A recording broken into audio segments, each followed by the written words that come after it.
Hello and welcome to Wednesday's Words of Worship.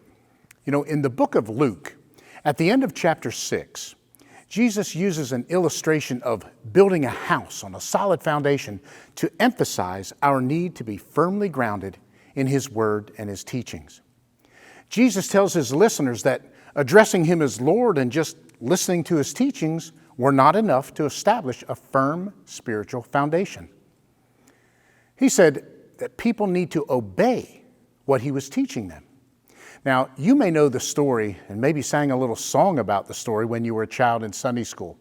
As I remember it, the song said that the foolish man built his house on the sand, and the wise man builds his house upon the rock.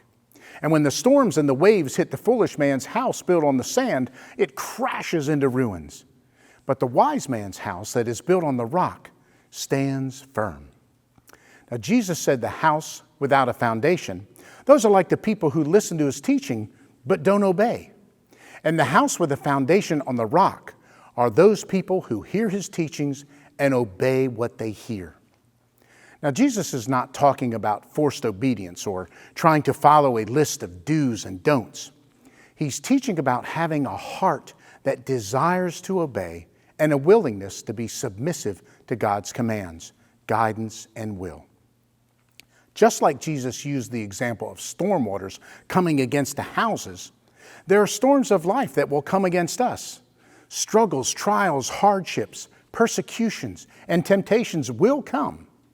And whether we're able to overcome them or be destroyed by them will be dependent upon our relationship with God. Friends, we cannot be Sunday Christians who give lip service to God and His Word.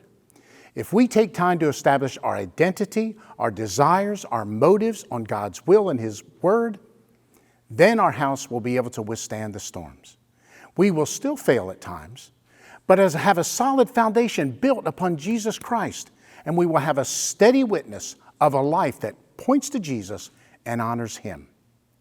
Let's make sure that we are living a life of willing obedience and service to God, so that when life's struggles and storms come, we can withstand with confidence in our God to uphold and to guide us. Hey, thanks for listening. I'm Kevin, and I hope to see you again next week.